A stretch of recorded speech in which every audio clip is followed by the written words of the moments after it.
Bienvenidos a una nueva semana en Agenda Económica PM acá en CNN Chile. En un día en que el gobierno decretó emergencia agrícola entre Valparaíso y el Biobío, por supuesto por los efectos del sistema frontal que afectó al país en los últimos días. Algo muy importante es que, según la Sociedad Nacional de Agricultura y también el Ministerio del Ramo, no debiera haber alzas significativas en los precios, ni de frutas ni verduras, ni tampoco de hortalizas. ¿Por qué? Eso lo cuenta María Luisa Carrión. No son imágenes de archivo ni de años pasados, son imágenes de este lunes. Así quedaron algunos cultivos en la región del Ñuble, producto del desborde de ríos en medio de la emergencia que afecta a la zona centro-sur de nuestro país. Inundaciones, pérdidas de verdura, siembras, desapariciones de animales, daños de invernadero, de ganadería menor, mayor. Los canales, las bocatomas, los ríos, el desplazamiento de aguas que han inundado sectores rurales completos, en Maule, Ñuble especialmente. Aún falta por catastrar, pero es más que evidente que hay daños en la infraestructura hídrica, en los sistemas de riego que pueden tardar más tiempo en ser recuperados.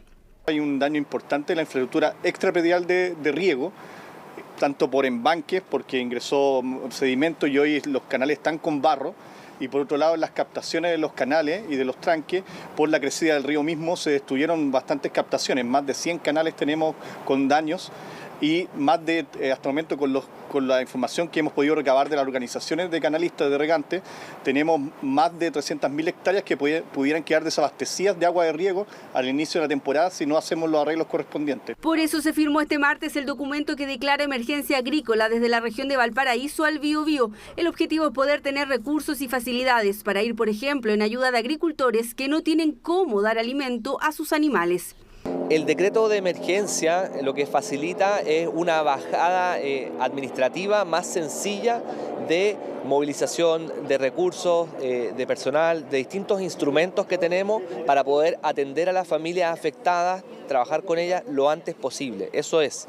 Personal de INDAP y de las Seremis de Agricultura se desplegarán en terreno para catastrar a los agricultores afectados. Las opciones pueden ir desde transferencias directas, créditos más blandos, prórroga de algunos créditos de INDAP e incluso se podría evaluar con donaciones totales o parciales. Superado este punto, la pregunta ahora es, ¿podría subir el precio de frutas y verduras?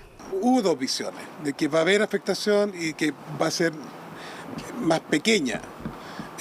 Yo he insistido en que consideramos de que algún nivel de afectación va a existir, que eso es inevitable. No se justifican alzas de precio porque no hay una menor oferta de productos agrícolas, así que no hay ninguna razón para que aumenten los precios, no a los especuladores. Respuesta para la pregunta en el corto plazo, pero pese a que el abastecimiento está asegurado, hay locatarios en Lo Valledor que señalan que hay ciertos productos que subieron de precio de manera acotada durante el fin de semana. El cebollín, el cilantro, la espinaca, la selga, todo lo que se puede cuesta entrar al potrero llega más caro. Sí, la papa, mucho. ¿Cuánto?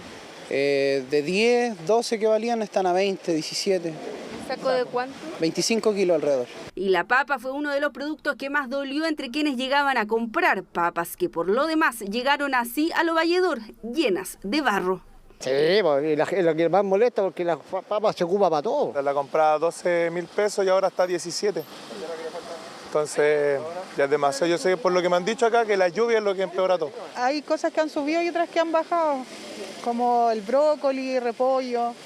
Esas cosas como que han bajado, pero lo que es la papa sí se notó el cambio, porque hace como 3 días, no, la semana pasada la compramos a 14 y ya subió 3.000 pesos más, 17, 18.000 pesos el saco.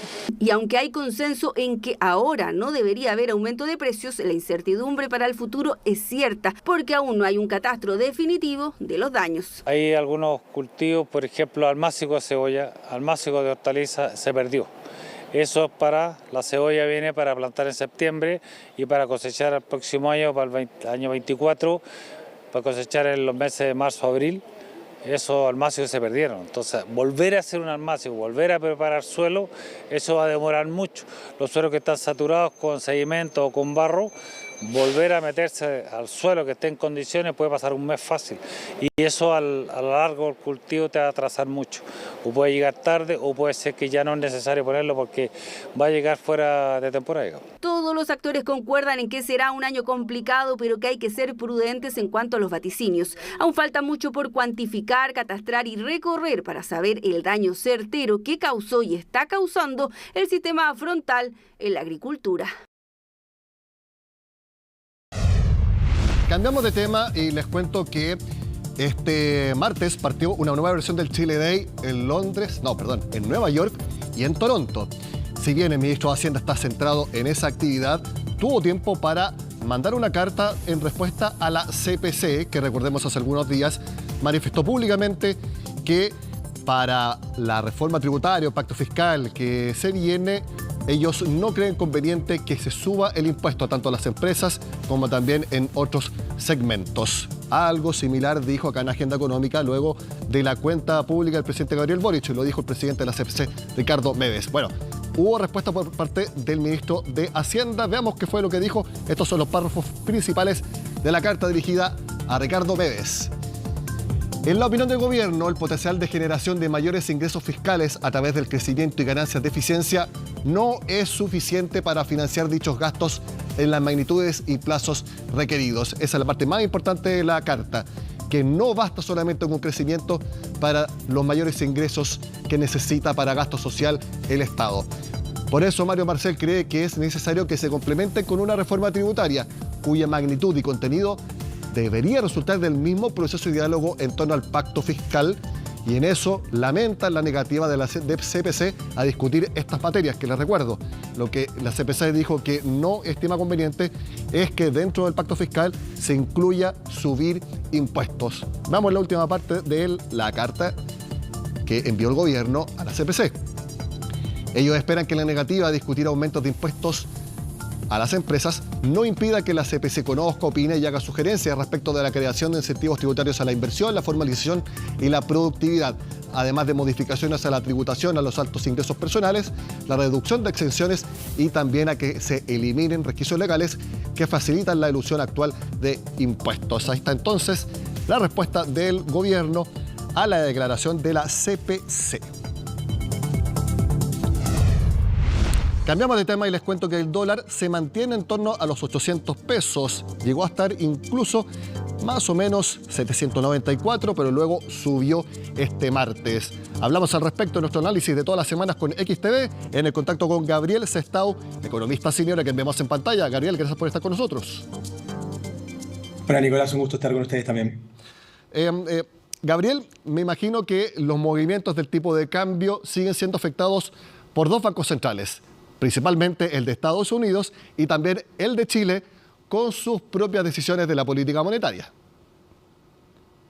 Así es, lo que estamos viendo es un ciclos económicos de algún modo de tasas divergentes, ¿no? El Banco Central de Chile aprestándose a reducir la tasa de interés probablemente en al menos 50 puntos bases en la próxima reunión de julio, y mientras la Reserva Federal está pensando en hacer lo contrario. De hecho, hoy se conocieron algunas declaraciones donde podría estar aumentando la tasa prontamente. Exacto, porque... Y esto claramente... claramente es lo que está moviendo lo que es el tipo de cambio, y algo similar a lo que sucede con la Fed es lo que está sucediendo en Europa, y eso también está moviendo nuestro tipo de cambio en Chile. Exacto, porque si la Fed en Estados Unidos puede volver a subir la tasa de interés, se habla de 2 alzas de 25 puntos base en lo que queda del año, y el Banco Central Europeo también hace lo mismo, eso tiende a apreciar las monedas que son de mayor extensión y mayor fortaleza que el peso chileno, que son en este caso el dólar y también el euro. Claro, así es, ¿no? Obviamente cuando el diferencial de intereses que hablamos a veces los economistas, quiere decir que si el dólar empieza a retornar, a rentar más, entonces se hace más fuerte el dólar y el tipo de cambio tiende a subir. Ahora está en una volatilidad de ida y vuelta, ¿no? Hace unas semanas atrás el Banco Central salía a comprar dólares para incrementar las reservas, luego la Reserva Federal dice que va a volver a incrementar las tasas de interés. Hay varios factores que están afectando y que han jugado jugado con la volatilidad, que el dólar se ha movido en un rango de 20, 30 pesos en las últimas semanas, haciendo difícil predecir una tendencia clara. Ahora, si uno dijera qué tendría que pasar a largo plazo, bueno, en definitiva el peso chileno se tendería a debilitar en la medida que el Banco Central de Chile reduzca la rentabilidad del peso y la rentabilidad del dólar y del euro estén aumentando. Hoy en particular hubo volatilidad generada por las declaraciones de la presidenta del Banco Central europeo, Christine Lagarde, que hablaba de que hasta que no estuvieran seguros de que la inflación estaba definitivamente retrocediendo, ellos iban a seguir con su política de alza de tasas. Uno puede entonces esperar, Gabriel, que en el corto plazo, con alza de la tasa de interés en Estados Unidos eventualmente, en Europa lo mismo, el Banco Central continuando con su programa de compra de dólares para fortalecer sus reservas y eventualmente el próximo mes que comience la baja de la tasa en Chile, todos esos factores apunten a que el peso local se debilita y por lo tanto el dólar se fortalece. Lo que está pasando, claro, que la tendencia, digamos, dadas las tendencias actuales y el escenario actual, el peso tendería a debilitarse, quiere decir el tipo de cambio a subir. Ahora, esto es con las noticias de hoy día, ¿no? Constantemente están sucediendo eventos que generan volatilidad en el tipo de cambio y hoy día, por ejemplo, hay una discusión fuerte si el mercado le cree o no a la Fed cuando la Fed anuncia que va a haber 2 incrementos adicionales y Powell lo sale a reafirmar varias veces, pero algunos otros de los gobernadores de la Reserva Federal dicen que no lo tienen tan claro y el mercado no lo tiene tan claro. Esa postura, según cuál prime y qué termine dominando, va a definir qué tanto se deprecia o no el peso chileno. Gabriel Sestao, economista senior de XTV, gracias por estar con nosotros este martes en la Agenda Económica. Un gusto, como siempre, acompañarlos. Que estén muy bien. Muy bien, hacemos la pausa en Agenda Económica y al regreso hablamos de una fundación que tiene un objetivo que nosotros acá en el programa compartimos 100%, mejorar la educación financiera en nuestro país. Se lo contamos al regreso.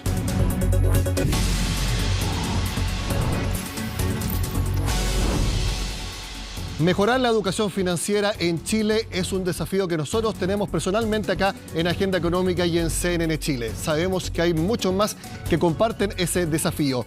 Y hoy en Agenda Económica vamos a hablar con una fundación que se creó hace poco y que está conformada por jóvenes que están iniciando su camino profesional y que tienen también el mismo objetivo, mejorar la educación financiera en Chile. De eso se trata la Fundación Chile se Educa y vamos a hablar ahora con su director ejecutivo, Javier Guerrati, a quien vemos en pantalla. Javier, gracias por estar con nosotros. Hola Nicolás, un gusto, muchas gracias por el espacio. Javier, ¿por qué ustedes que están empezando su vida laboral, en vez de concentrarse 100% en ello, le quieren dedicar tiempo también a algo tan importante como la educación financiera en nuestro país? Mira, si quieres, déjame contarte cómo nace este proyecto y ahí vamos a entender un poco por qué esta necesidad de ayudar más allá de nuestro trabajo. Chile se Educa nace en octubre del año 2020 en un contexto país bien particular. Veníamos saliendo de lo que fue el estallido social, veníamos saliendo de una pandemia que le había pegado bien duro a las personas. Y justamente ahí, hablando con mucha gente, nos dimos cuenta de que las personas necesitaban herramientas para salir adelante.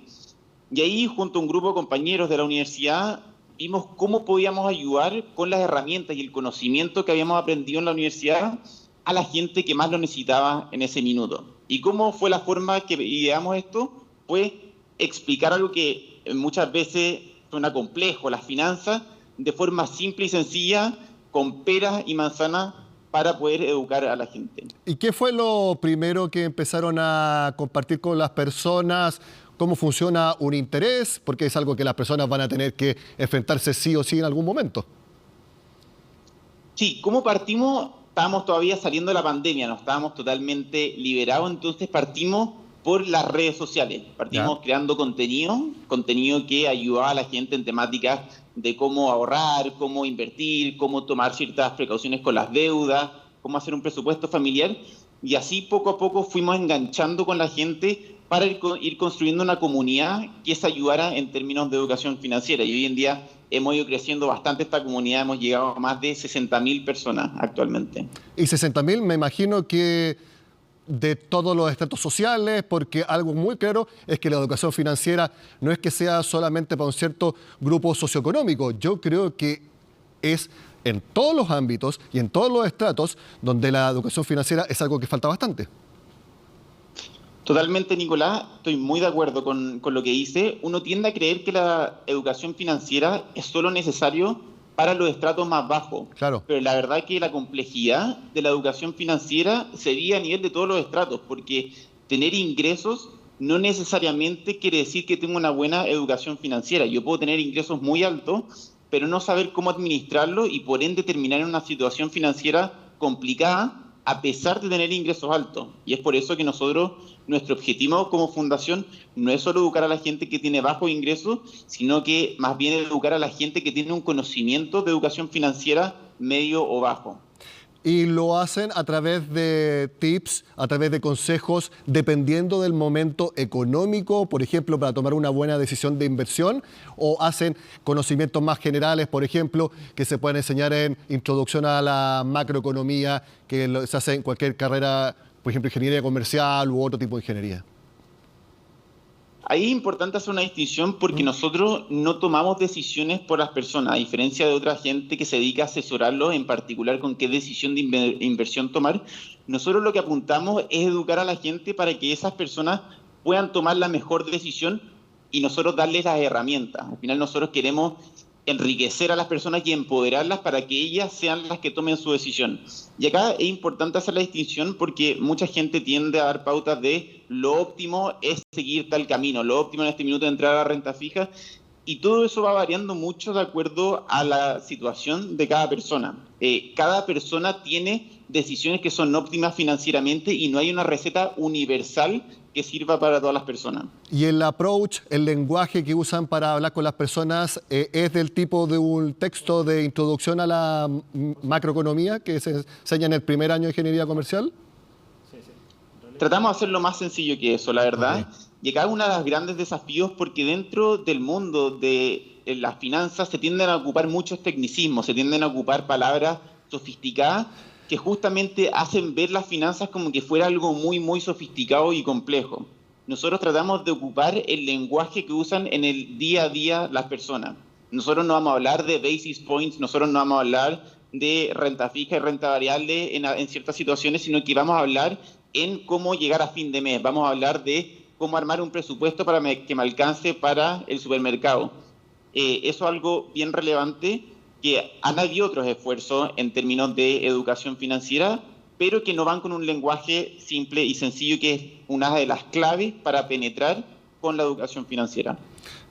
Javier, tú hace poco saliste de la universidad, también hace algunos años estuviste en el colegio, y quería preguntarte si también dentro de Chile se educa, comparten el diagnóstico de que en la universidad y sobre todo en el colegio la educación financiera está totalmente ausente, porque ya antes en clases de educación cívica se enseñaba, por ejemplo, a hacer un cheque. Pero si uno habla con cualquier persona y le pregunta, oye, ¿a ti te enseñaron en el colegio lo que era una tasa de interés? Yo te aseguro que más del 90% dirá que no. O qué es un seguro, o qué es un préstamo, o simplemente qué es el dinero. ¿Tú compartes ese diagnóstico de la total ausencia que hay en el colegio al respecto? Totalmente. Y de hecho yo quiero ir un paso más allá, Nicolás. Yo creo que la educación financiera no solo está ausente en el colegio, sino que como país en su totalidad estamos al debe. En Chile un 60% de la población no sabe lo que es el concepto de la inflación. Y creo que eso es algo muy grave, porque la inflación es algo que nos ha pegado a todos en mayor o menor medida de forma muy dura a las familias chilenas en los últimos 2 años. Y acá puedo profundizar, tenemos mucha estadística en la Fundación. El 40% de la gente en Chile no ahorra, tenemos más de 4 millones de personas morosas en el país, y esto es muy grave porque a nosotros nos gusta compararnos con países muy desarrollados como Finlandia, Suecia, los países nórdicos, pero incluso si nos comparamos con países vecinos como Perú y Colombia, también estamos peor en muchas de las dimensiones. Entonces yo creo que si bien los colegios están mal y hay mucho por trabajar ahí, creo que el diagnóstico de que estamos mal en educación financiera es transversal a todo el país. Cuéntanos, Javier, ¿cuáles son los planes futuros para la Fundación? Quizás ampliar los conocimientos más allá de las redes sociales, quizás ir directamente a colegios o incluso a las universidades, porque yo también creo que en la universidad, o sea, no es que crea, es así. No hay tampoco cursos de educación financiera y en la universidad le ofrecen tarjeta de crédito a los alumnos antes de siquiera preguntarles si tienen los conocimientos mínimos. Perfecto, mira. Nosotros hoy en día, más allá de las redes sociales, también estamos haciendo cursos a través de distintas plataformas online, principalmente Zoom, para educar a las personas con un conocimiento más profundo. La educación financiera no solo se tiene que dar a través de las redes sociales, sino que también a través de cursos de ahorro, inversión, deudas, presupuesto, etc. ¿Y qué viene para la Fundación ahora? Como tú bien mencionabas, muchos de nosotros estamos trabajando en dos cosas a la vez y le dedicamos las mañanas muy temprano, trabajamos las noches y los fines de semana, pero no nos da abasto para todo el impacto que queremos generar. Hay una necesidad gigantesca y ha habido mucho interés por participar en las distintas instancias de educación financiera y por lo mismo estamos apuntando a profesionalizar la Fundación. Estamos en negociación hoy en día con distintas instituciones para expandir la educación financiera y queremos tener en el fondo una fuente de ingreso estable para poder tener un equipo full time dedicado a esto, que es lo que se necesita para realmente dar vuelta a una situación en Chile que es muy adversa en el momento. El camino a fortalecer la educación financiera, un objetivo que nosotros acá en el programa tenemos absolutamente claro y que también comparte la Fundación Chile se Educa. Agradezco al director ejecutivo Javier Guerrati por haber explicado el objetivo y también los planes de la Fundación. Espero que tengan éxito, porque si ustedes tienen éxito, significa que va a mejorar la educación financiera en nuestro país. Que estén muy bien, Javier. Buena semana. Muchas gracias, Nicolás. Un abrazo y vamos a educar Chile. Bien. Termina de esta forma la agenda de este martes. Sigan con nosotros acá en CNN Chile.